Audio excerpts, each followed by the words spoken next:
Right at the heart of the mystery of the Whitechapel murders broadly, and the Ripper case more specifically, is the question of motive.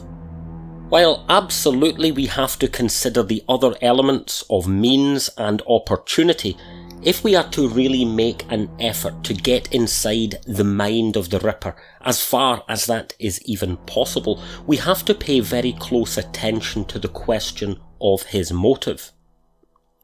We know how the Ripper killed, we know where and when he killed, and we know what he did.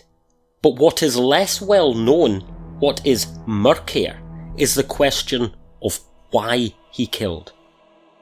Exploring the motive behind the Ripper murders is certainly a theme for a longer, more in-depth video for the future, but it is also a useful, shorter aside in the middle of the Memento Mori series. As we move through the events of the Autumn of Terror, and as we reintroduce ourselves to the victims and the details of their murders, the one central feature that is always missing is the why. What drove him to kill? Can this why really be reduced to an oversimplified hatred of the prostitute class, or is there something else to it? Dispensing with the conspiracy theories about royal or Masonic plots, we are left looking into the absurdity of truly meaningless crimes. Well-balanced and sane people will always fail to see the meaning in these and other psychotic, murderous crimes, but there is still a meaning. Albeit warped and entirely mentally unhinged, these murders and the post-mortem mutilations had meaning to their author. Taking some time then to think about this meaning will help us gain a clearer psychological picture of the killer. Assuming them both to be the victims of the same man who murdered and mutilated Annie Chapman, Catherine Eddowes and Mary Jane Kelly, the murders of Mary Ann Nichols on the 31st of August and Elizabeth Stride on the 30th of September 1888 tell us a great deal about his motive. Perhaps these two are, in this regard, the most instructive. Taken as part of the series, the Canonical Five, the differences in these two crimes in comparison to the others leave us in no doubt whatsoever why he did what he did.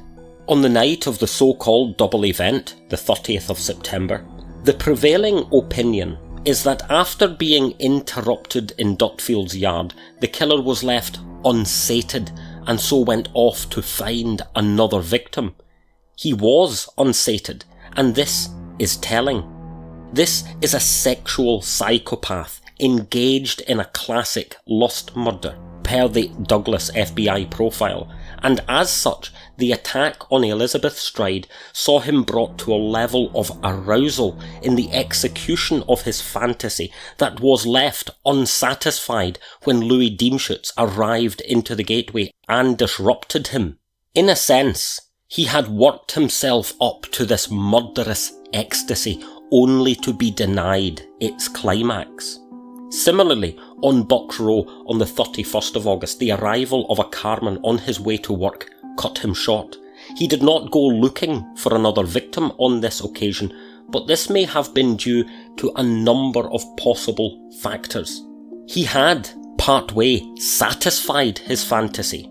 It was considerably later, and he may have been on his way to somewhere he had to be. Yet, he did leave behind signs pointing to his motive.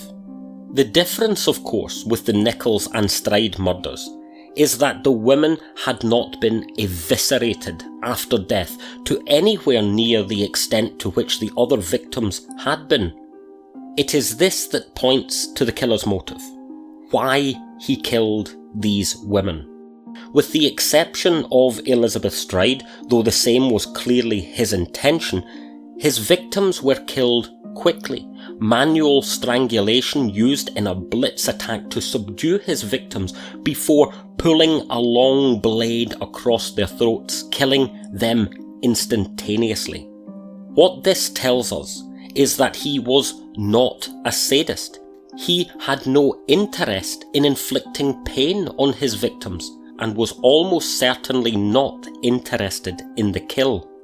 His modus operandi was, as the evidence shows, merely a means to an end. His real interest, what really drove him, was his post-mortem ritual, what he did to the bodies of his victims once they were dead. His fantasy was not murder, rather murder was a requirement of his deranged fantasy, the evisceration. Well, maybe not even this is quite the truth. His assault on the bodies of Chapman, Eddowes and Kelly were not random. They were concentrated and directed.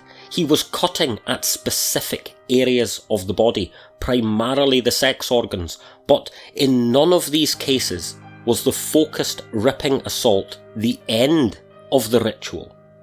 All of these victims show unmistakable signs of having been posed once he was finished cutting. This, I believe, was his motive. The creation of a piece of grotesque artwork, a spectacle and performance, his opus. He never fled the scene before first rearranging arms, sometimes legs, and sometimes other trophies. This is where Krister Holmgren is definitely onto something when he relates these scenes to the scientific spectacle of the anatomical Venus.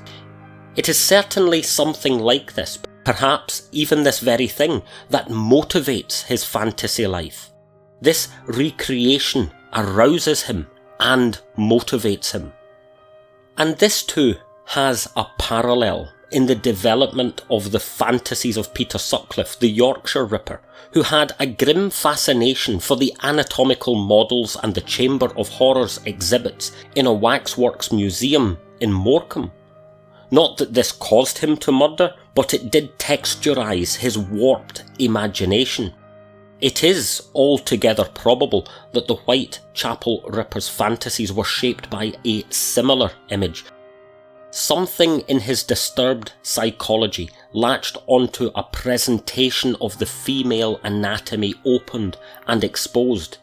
This can only be speculation, but we can be certain that the spectacle of the murder was the deeper motive.